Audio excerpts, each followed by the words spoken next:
I never thought I'd be the kind of man who just stands there and watches something break without stepping in.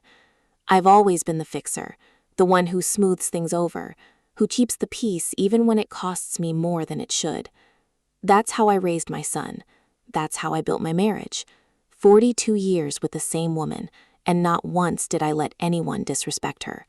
At least that's what I used to believe. The day it happened started out quiet. Too quiet, honestly. My wife Carol had been staying with our son for about 3 weeks by then. It wasn't supposed to be that long. She'd gone over there after her surgery. Nothing life-threatening, but enough to keep her from driving or doing much on her own. I was still working full-time, and she insisted she didn't want to sit alone in the house all day. Our son, Jason, offered to have her stay with him and his wife, Melissa. It made sense at the time. Melissa, I don't even know where to begin with her. When Jason first brought her home 5 years ago, she seemed fine. Polite, a little guarded, but I figured that was nerves.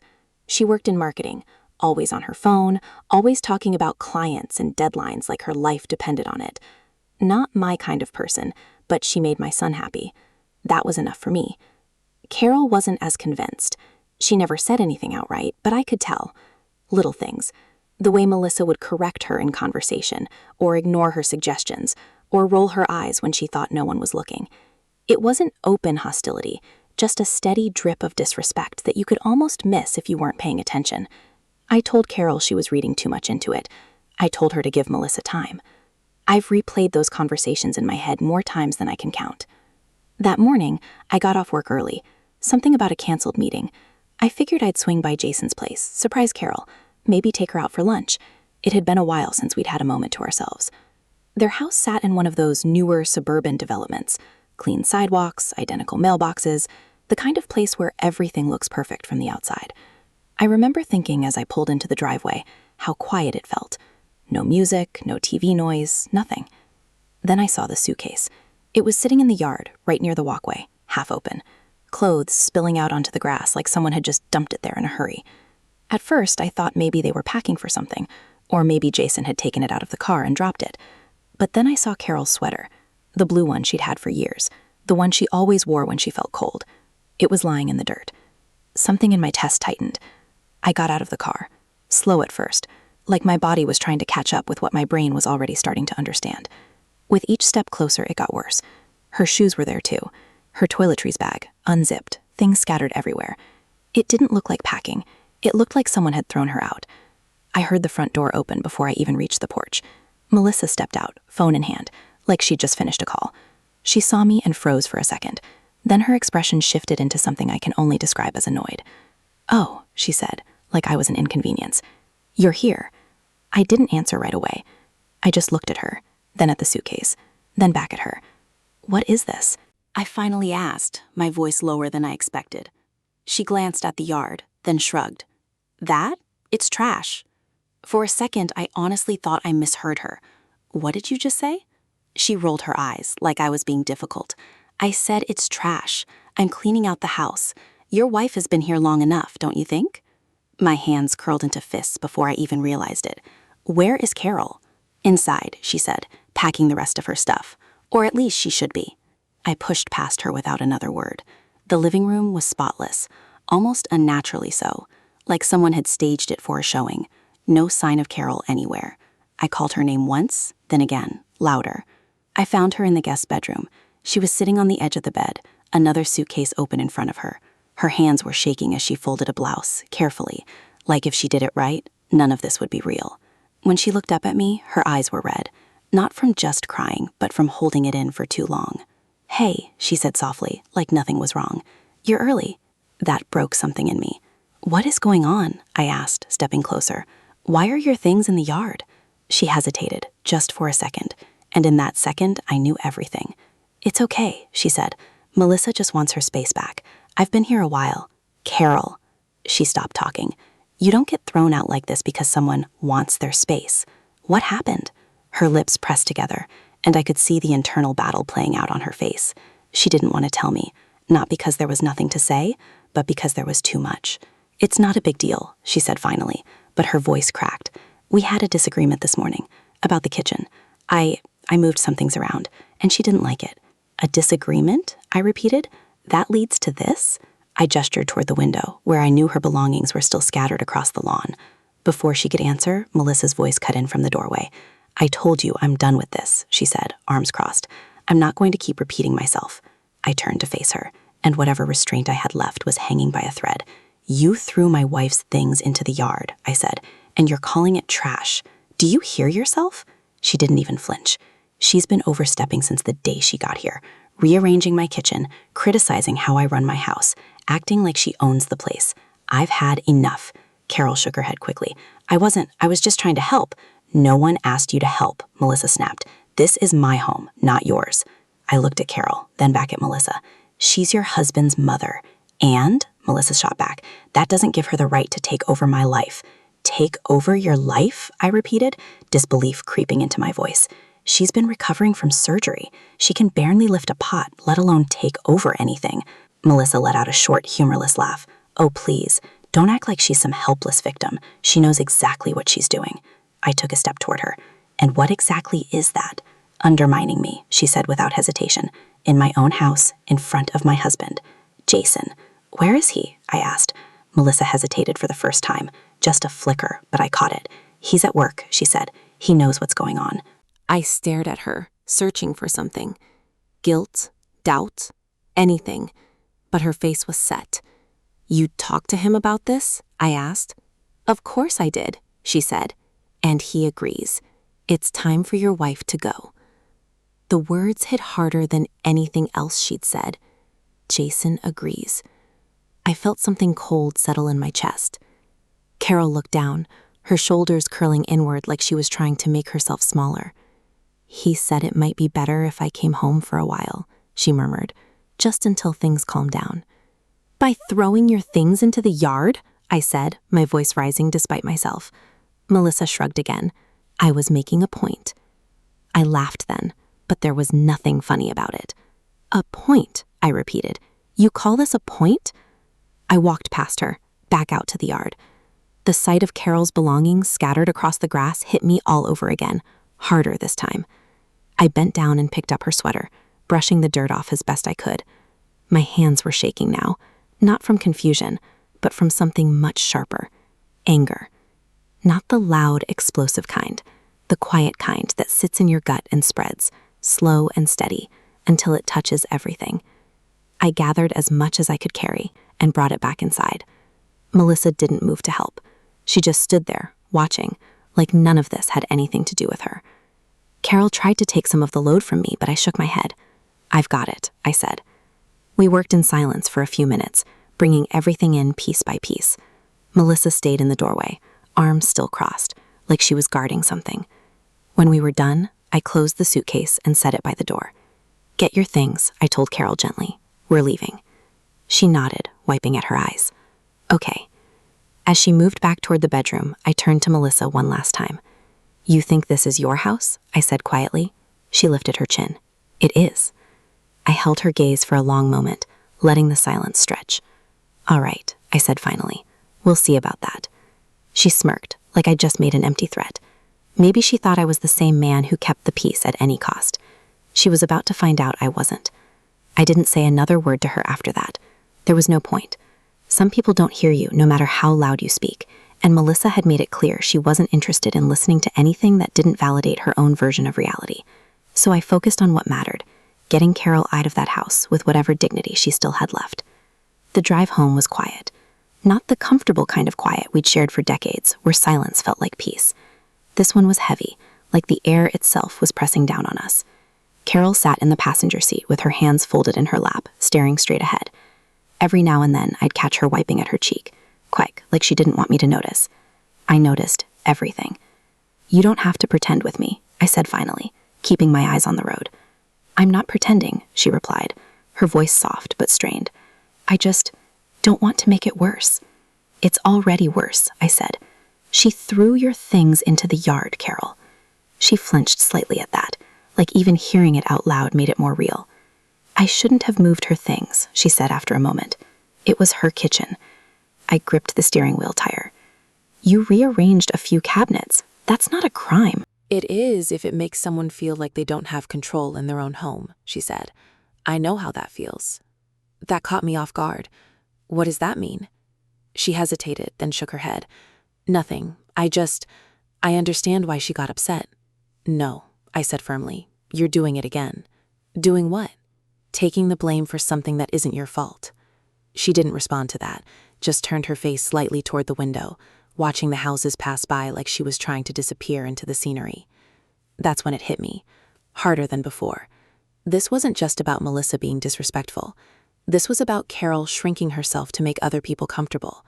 She'd been doing it for years, maybe even with me, and I'd been too busy keeping the surface calm to see what was happening underneath. I pulled into our driveway and turned off the engine. Neither of us moved right away. You're not going back there, I said. I wasn't planning to, she replied quietly. And this isn't over. She looked at me then, really looked, like she was trying to figure out what I meant.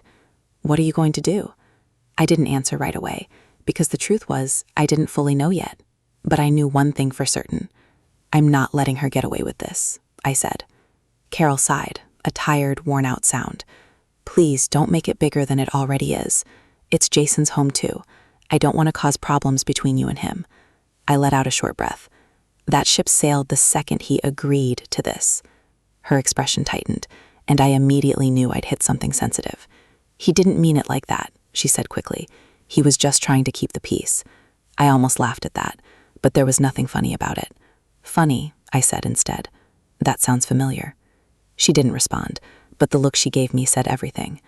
I grabbed the suitcases from the trunk and carried them inside. Our house felt different than it had that morning. Same walls, same furniture, but something about it had shifted. Maybe it was the way Carol moved through it, slower, more careful, like she was afraid of taking up too much space even here. I set her suitcase in the bedroom and turned to her. Unpack later, I said. Right now you need to sit down. I'm fine, she insisted. You're not fine, I said. Not harshly, but not backing down either. You've been holding it together all day. You don't have to do that here. For a second, she looked like she might argue. Then her shoulders dropped, just a little, and she sat on the edge of the bed. I don't understand how it got this bad, she said, more to herself than to me. I thought if I just stayed out of the way, things would be okay.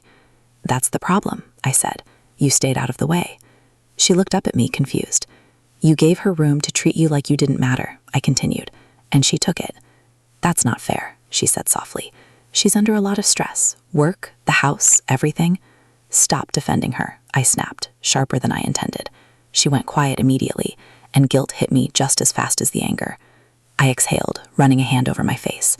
I'm sorry. That wasn't... I don't understand how you can still be on her side after what she did. I'm not on her side, Carol said. I'm just trying to keep this from turning into something we can't fix. I sat down beside her. Some things shouldn't be fixed, Carol. Some things need to be addressed. She didn't argue with that, but she didn't agree either. She just sat there, caught between wanting peace and knowing something had gone too far. I stood up after a moment. I'm going to call Jason. Her head snapped up. No, not right now. Yes, right now.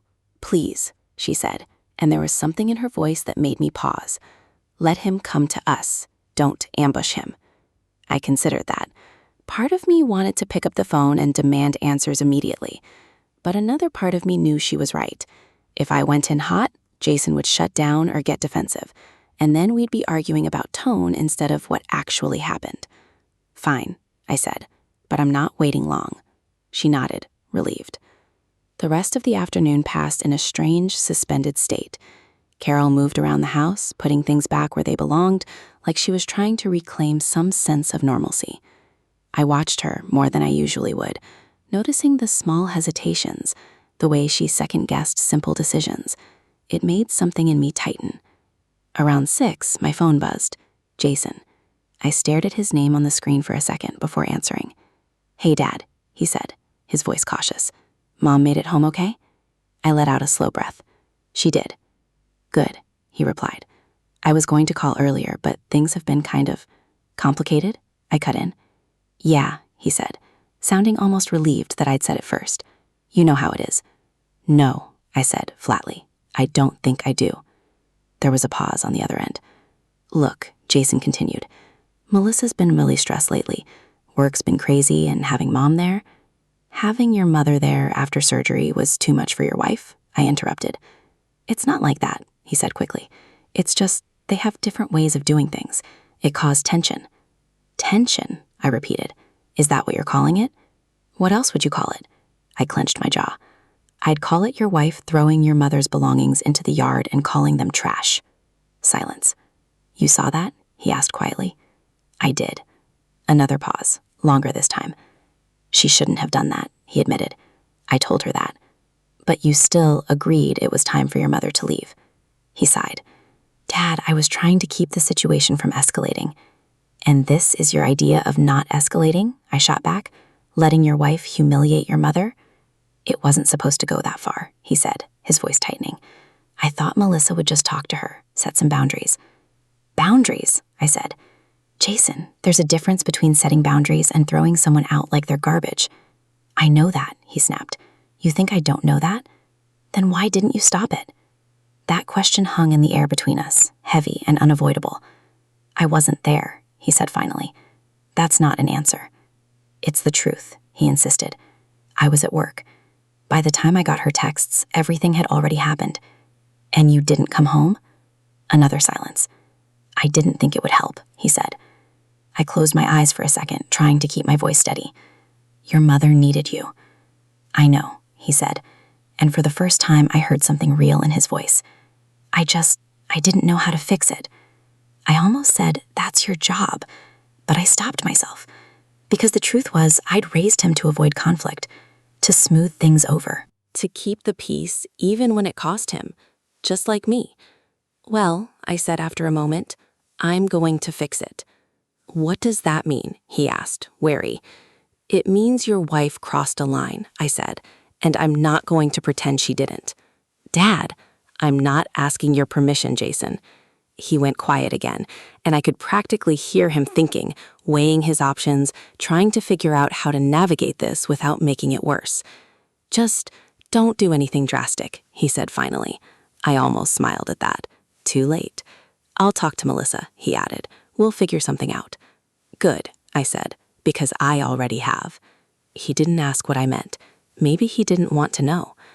I hung up the phone and stood there for a second, letting this silence settle around me. Then I walked into the bedroom, where Carol was folding clothes. He called? She asked. I nodded. Yeah. And? I looked at her, really looked at her, the woman who had spent decades putting everyone else first, who had just been treated like she didn't matter in her own son's home. And something in me locked into place. I'm going to teach her a lesson, I said. Carol's hands stilled. What kind of lesson? I didn't answer right away. I just thought about Melissa standing in that doorway, arms crossed, calling my wife's life trash. Then I said very calmly, the kind she won't forget. I didn't rush into it. That's the first thing people get wrong when they hear a story like this. They think the reaction comes fast, emotional, reckless. That wasn't me. If anything, I'd spent most of my life doing the opposite, swallowing things, smoothing them out, convincing myself that patience was strength. But this time, patience didn't mean doing nothing. It meant doing it right. That night, after Carol went to bed, I sat alone in the living room with the lights off, just the glow from the street lamp bleeding through the blinds. I kept replaying the image of that suitcase in the yard, the way her sweater had been half in the dirt, the casual way Melissa said the word trash, like it didn't carry any weight. People show you exactly who they are in moments like that. Not when everything's easy, not when they're trying to impress you, but when they're irritated, stressed, pushed a little. That's when the mask slips. And Melissa's mask hadn't just slipped, it had shattered. I thought about Jason too. That part was harder. Anger toward a stranger is clean, simple. Anger toward your own son, that gets tangled up in everything else. Memories, expectations, the way you raised him. I kept hearing his voice on the phone, the hesitation, the excuses. I was trying to keep the situation from escalating. That's what I taught him. That's on me. But there's a difference between keeping the peace and abandoning someone when they need you. He crossed that line, whether he wanted to admit it or not. By the time the clock hit midnight, I had a plan. Not loud, not messy, not something that would blow up and leave everything worse than it already was. Something precise. The next morning, I got up early like I always do. Made coffee, sat at the kitchen table, watched the sun come up. Carol came in a little later, moving slow, still sore. She gave me a small smile when she saw me, the kind that tries to say, I'm okay, even when it's not true. You didn't sleep much, she said, pouring herself a cup. Enough, I replied.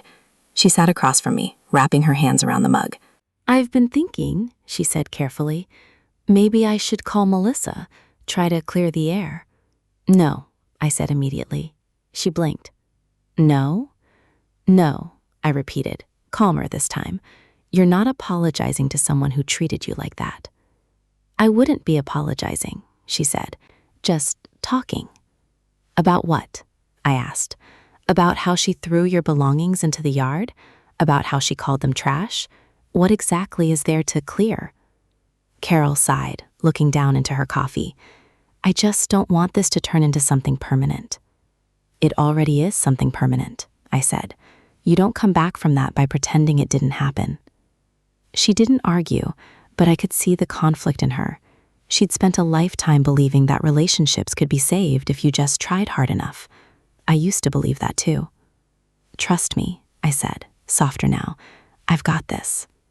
She looked at me, searching my face. What does that mean? It means you don't have to fix this, I said. Not this time.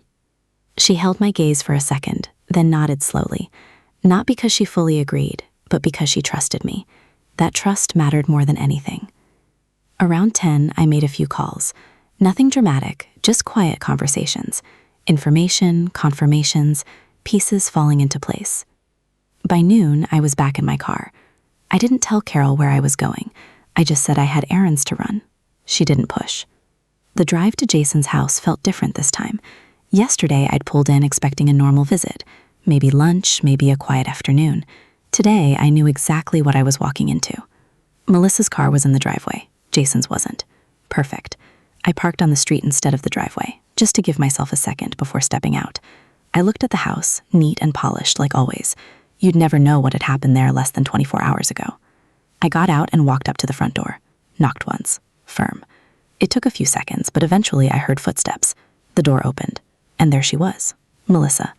She looked surprised to see me, but not nervous. If anything, there was a hint of irritation, like I'd shown up unannounced to inconvenience her again. What are you doing here? She asked. I gave her a small, polite smile. We need to talk. She hesitated, then stepped back just enough to let me in. Make it quick, she said. I have work to do. I walked inside, taking in the same spotless living room from yesterday. Everything in its place, controlled, ordered. Where's Jason? I asked. At work, she replied. Why? Good, I said. She frowned slightly. What is this about? I turned to face her fully. About yesterday. Her expression hardened immediately. I already said what I needed to say. No, I said. You didn't. She crossed her arms. I'm not doing this again. Oh, we're doing it, I replied calmly. Just not the way you expect. That seemed to throw her off, just a little. I want you to explain something to me, I continued, and I want you to be honest. She let out a small, annoyed laugh. About what? Why you think you get to decide who gets treated like garbage? Her eyes narrowed. I didn't treat her like garbage. I set a boundary. No, I said, shaking my head. You threw her belongings into the yard and called them trash. That's not a boundary. That's disrespect. She disrespected me first. Melissa shot back. In my own home. By moving a few things in your kitchen? It wasn't just that, she said quickly. It's everything. The comments, the looks, the way she acts like she knows better than me. She's 68 years old, I interrupted. She's been running a household longer than you've been alive. Of course she has opinions. That doesn't mean she gets to impose them on me, Melissa snapped. I studied her for a moment. You feel threatened by her. Her reaction was immediate. That's ridiculous. Is it? I asked. Because from where I'm standing, it looks like you saw someone who didn't fit into your version of control, and instead of dealing with it like an adult, you tried to remove her. That's not what happened, she said, but there was a crack in her confidence now. Then what did happen? I pressed. She hesitated, just for a second. I was overwhelmed, she said finally. Work's been insane, the house, everything, and she kept changing things, making comments, acting like what? I asked. Like I wasn't good enough, she said, quieter now. There it was. I nodded slowly. So instead of addressing that, you decided to humiliate her? I didn't mean to humiliate her, she said. I just wanted her to understand that she can't come in here and take over. And you thought throwing her belongings into the yard would accomplish that? She didn't answer. I took a step closer, my voice still calm but firmer now. You don't get to rewrite what happened, Melissa. You crossed a line, and now you're going to deal with the consequences. Her chin lifted again, defensive. What consequences? I reached into my pocket and pulled out my phone. You see this house? I said, gesturing around us. You're very proud of it. Of course I am, she replied. It's my home. I held her gaze. No, it's not. Her brow furrowed. Excuse me? It's not your house, I repeated. Not the way you think it is. What is that supposed to mean? I unlocked my phone and tapped the screen a couple of times, then turned it toward her. I said, that legally, this house belongs to me. The confusion on her face was almost immediate. That's not funny. I'm not joking. She stepped closer, squinting at the screen. What is this? Property records, I said. The deed, the mortgage, all in my name. She shook her head, laughing nervously. No, that's not right. Jason and I bought this house. You live here, I corrected, but I bought it. Her expression shifted from confusion to disbelief. That's impossible. Is it? I asked. Who do you think made the down payment? Who do you think co-signed when Jason's credit wasn't strong enough? Who do you think's been quietly covering the gaps when things got tight? She stared at me, speechless. I didn't advertise it, I continued. Didn't feel the need to. It was for my son, his future, his stability. You're lying, she said, but her voice lacked conviction now. Call the county office, I said. Look it up yourself. She didn't move. Go ahead, I added. I'll wait. The silence stretched between us, thick and uncomfortable. Finally, she swallowed. Even if that's true, she said slowly, that doesn't give you the right to just walk in here and... It gives me every right, I cut in, because the moment you decided to treat my wife like trash in a house I own, you made this my business. Her face went pale. And here's the part you're not going to like, I said, my voice dropping just enough to carry weight. You wanted her out? Fine. Now I want you out. She stared at me, stunned. You can't be serious. I am. You're kicking me out of my own home because of a misunderstanding? This wasn't a misunderstanding, I said. This was a choice. And now I'm making one too. Her breathing quickened, panic starting to creep in. Jason would never agree to this. Jason doesn't get to override me on this, I replied. Not when the house is legally mine. You wouldn't do that to him, she said, grasping for something. To your own son. I'm not doing anything to him, I said. I'm responding to what you did. She shook her head, backing up a step. This is insane. No, I said quietly. What's insane is thinking you can treat people like they don't matter and not expect consequences. Her eyes darted around the room like she was looking for an escape, for something to ground her. You can't just throw me out, she said. I live here. And so did my wife, I replied, until you decided she didn't deserve to. That hit hard. For the first time since I'd walked in, Melissa didn't have an immediate comeback. The confidence, the control, the superiority, it all started to crack. Get your things together, I said. You have until the end of the day. Her voice came out barely above a whisper. Where am I supposed to go? I met her eyes, steady, unflinching. That's not my problem, I said. She didn't move right away, just stood there in the middle of that perfectly arranged living room, like the floor had shifted under her and she wasn't sure how to keep her balance anymore. The confidence she'd been wearing like armor was gone, replaced by something raw and uncertain. This isn't happening, she said finally, more to herself than to me. You're bluffing. I didn't answer. I just stood there, watching her process it, letting the silence do the work for me. Jason would never let this happen, she added louder now, like saying it with more force might make it true. Then call him, I said.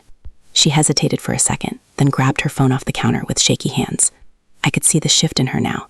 This wasn't control anymore. It was panic trying to dress itself up as defiance. She stepped a few feet away, turning her back to me as she dialed.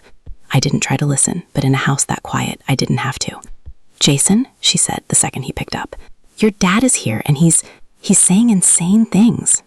A pause. He's saying the house is his and that I have to leave, she continued, her voice rising.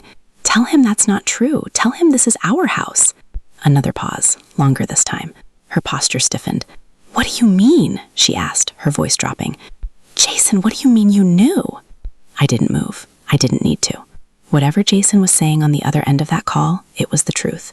The kind of truth you can't talk your way around. You never told me that, Melissa said, quieter now, almost hollow. Why wouldn't you tell me that? I could imagine his answer. or a lack of one, because it was easier not to. Because as long as everything was running smoothly, the details didn't matter. Because I'd made it easy for him to live in that gray area where responsibility gets blurred. That ended today. I don't care if he helped with the down payment, she said suddenly, trying to regain some ground. That doesn't mean he can just... She stopped mid-sentence, listening. Her face changed again. This time it wasn't anger or disbelief. It was realization. You're not serious, she whispered. I knew what Jason was telling her now, that the deed wasn't shared, that it wasn't partial, that it wasn't some loose arrangement they could argue about. It was mine. Okay, she said after a moment, her voice tight.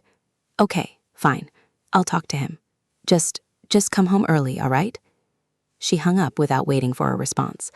For a few seconds, she didn't turn around, just stood there, shoulders slightly hunched, phone still in her hand like it might offer her some kind of protection. When she finally faced me again, the fight wasn't completely gone, but it was different now, less certain, more desperate. You went behind our backs, she said. You set this up so you could control everything.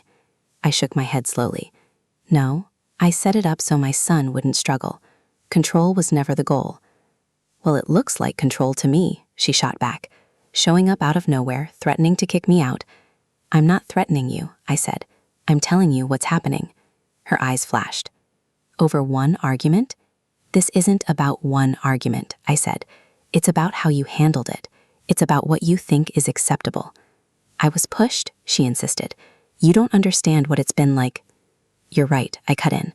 I don't understand how someone looks at a woman who just had surgery, who's been nothing but respectful, and decides the right move is to throw her belongings into the yard. She wasn't respectful, Melissa snapped. She made me feel like I didn't belong in my own home. And so you made sure she didn't belong at all, I replied. That landed. I could see it in the way her jaw tightened, the way her eyes flicked away for just a second. I didn't think it would go this far, she said, softer now. I thought she'd just leave, that it would be done. Done, I repeated, like she was something you could just remove. She didn't answer. The silence stretched again, but this time it felt heavier, more final. You've got a few hours, I said, glancing at the clock on the wall. Use them. What if I don't? She asked, a last attempt at defiance creeping back in. What if I stay right here? I met her gaze, steady. Then I start the formal process, and trust me, you don't want that. This way, you walk out with some control. The other way, you don't. She stared at me, trying to figure out if I was bluffing. I wasn't. Eventually, her shoulders dropped. Fine, she said, the word coming out like it cost her something. I'll pack. I nodded once. Good. I turned and walked toward the door, then paused with my hand on the handle. One more thing, I said, without looking back. You're going to apologize to my wife. She let out a short, disbelieving laugh. After this, you think I'm going to apologize to her?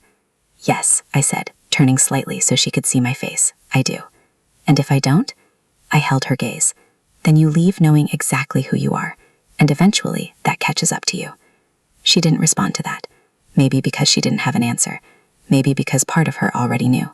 I left before she could say anything else. The drive home felt different than the one the day before. Not lighter, exactly, but clearer.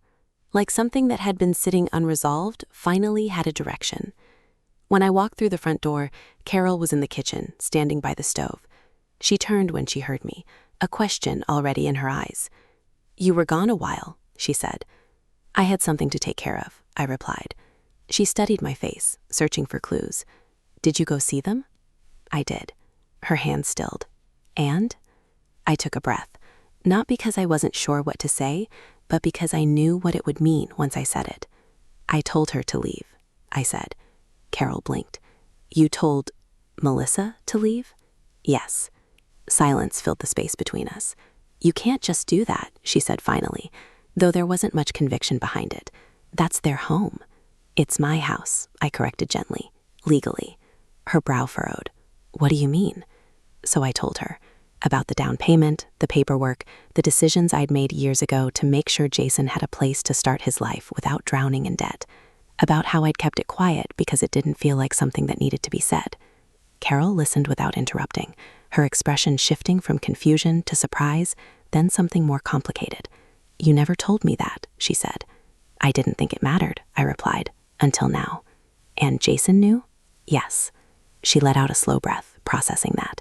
So Melissa didn't. No. Carol leaned back against the counter, crossing her arms. This is a lot. I know. And you told her to leave. Today. Yes. She was quiet for a long moment, her gaze drifting to the window, then back to me. That's not going to fix things, she said softly. No, I agreed. It's not. Then why do it? I stepped closer, resting my hands on the edge of the counter. Because some lines don't get erased by talking them out. Because if I let this slide, I'm telling her and Jason that it's acceptable. Carol looked at me, really looked, like she was seeing something she hadn't seen before. And the apology? She asked. You're really expecting that? I am. She shook her head slightly. I don't think she will. Then that tells us everything we need to know, I said. Another silence settled in, but this one felt different. Less tense, more contemplative. You've changed, Carol said after a while. I gave a small, humorless smile. Maybe I just stopped pretending this was okay. She didn't respond to that. She just watched me, like she was trying to reconcile the man she'd known for decades with the one standing in front of her now. Late afternoon turned into evening, and the house stayed quiet. No calls, no messages. Just that waiting feeling, like something was building. Around 7, my phone buzzed again. Jason. I picked it up, stepping into the living room before answering. Yeah? What did you do? He asked, his voice tight. I told her to leave, I said. You can't just kick my wife out of our house, he snapped. I can, I replied. And I did. There was a pause, heavy with frustration. You're blowing this way out of proportion, he said. It was a bad argument, that's all. A bad argument doesn't end with your mother's belongings in the yard, I said. You know that. I told her she was wrong, he insisted. I said she shouldn't have done that. And then you stayed at work, I replied. You didn't come home. You didn't fix it. I didn't think you'd go nuclear like this, he shot back. I let that sit for a second. You think this is nuclear? I said. No, this is measured. Measured, he repeated, disbelief creeping in. You're making my wife homeless. She made a choice, I said. This is the consequence. She's been packing all day, he said, his voice cracking just a little. She doesn't even know where to go. I closed my eyes briefly. Not out of doubt, but because I knew this part wouldn't be easy. She should have thought about that yesterday, I said. That's cold, he muttered. No, I replied. What was cold was watching your mother get treated like she didn't matter and doing nothing about it. Silence.